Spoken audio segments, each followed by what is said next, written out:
This video is sponsored by C41 photo competition app. So since I switched to Sony about, I want to say like 6 months ago now, it might be less time than that, I have had a lot of questions about how I find the Sony a7 III, which I shoot on now, compared to the Canon 6D Mark II that I used to shoot on.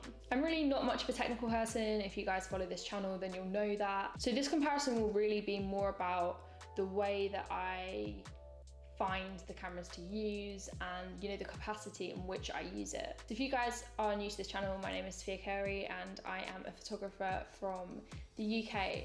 I'm a freelance photographer. I mostly work in fashion, but I also do a bit of product. I do weddings. I do a little bit of everything if I can. But let's get stuck into the video. So yeah, like I said, this video is really going to be more about how I find the camera to fare up to each other rather than how they perform in regards to their technical specifications. So something to bear in mind when I am making these comparisons, I haven't yet used the Sony a7 III with a native Sony lens. So this comparison is purely from the point of view of using both cameras with Canon glass and using the, I think it's the MC-11 adapter on the Sony camera. So what I'm really going to go through here is the pros of each camera, the things that I think are good about those camera and almost better than the other camera. So I'm going to start out talking about the Sony, since I know that that's probably what most of you guys are interested in, since it is the camera that I switched to. So one of my favorite things about the Sony is that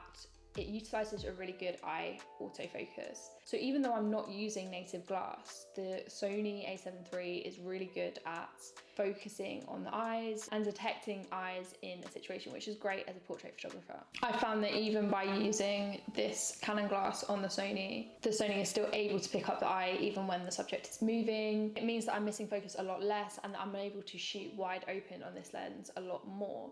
So the lens I'm talking about in particular is the Sigma 35mm 1.4 for Canon.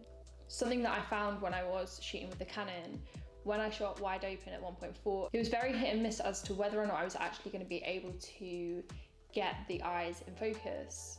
And as a portrait photographer, getting the eyes in focus is the most important thing in most instances. So if you guys already follow me, then you'll know that I shoot weddings a lot of the time. And that was also one of the reasons that I wanted to switch to the Sony. So the great thing about the Sony a7 III opposed to the Canon is that it has a dual memory card slot. And of course, shooting weddings, that's so important. You want to back up things. You want to make sure that, you know, if one of your SD cards does malfunction, you're not losing a whole day of photos that can never be replaced. And similarly, when you're shooting weddings, something else that is really important is that your camera can deal with low light. The Canon 6D Mark II wasn't necessarily bad at dealing with low light situations, but the Sony a7 III absolutely like blows it out of the water in that front. The dynamic range is amazing. The way that you can recover information is the best that I've ever seen in a camera that I've used. Shortly after I bought the camera, I shot a birthday party and it probably got dark about 9-10 p.m. and I was still shooting on Sony outside, and I was able to recover so much information that it literally looked like I was shooting at about 5 p.m, 6 p.m. So I was really impressed by the way it did handle that low light situation. And since then, I've shot weddings where my flash has failed on me, or I've decided not to use my flash, and the Sony has held up without using artificial lighting, which I was really impressed with, because if you guys shoot weddings, you'll know that some of the situations you find yourself in, the light is very low and it can be difficult to kind of get images you need without using some artificial source of lighting. I also find that the images that my Sony produces are a lot sharper, they're a lot crisper. When I compare them to the photos that I was taking on the Canon, and I'll flip some up on screen so you can see what I mean, there's just a different kind of sharpness about the images. I think you can definitely tell that it's a better camera. I don't think I even thought that my Canon images weren't sharp until I moved to Sony. And of course, when we're talking about video, the in-body stabilization on the Sony is brilliant, and the range of, options you have with the Sony a7 III compared to the Canon 6D Mark II is insane. With Sony, the different formats in which you can record the imagery is great.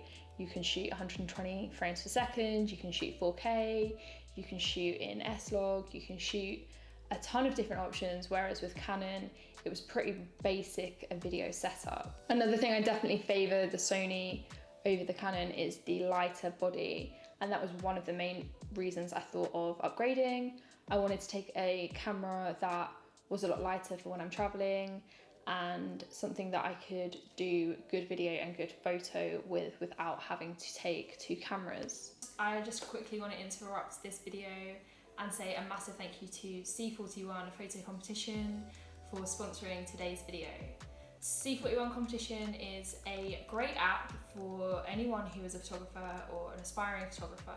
It offers a range of competitions where you can submit your photographs for feedback and for prizes, real life prizes, from gear to money. C41 Photo Competition also allows users to give feedback on each other's work and really encourages that by offering prizes for the best feedback as well. So if you are looking to better your photography, or just engage with other people's photography, I'll link it in the description if you do want to check it out. It is free, so it's kind of a no-brainer. But let's get back to the video.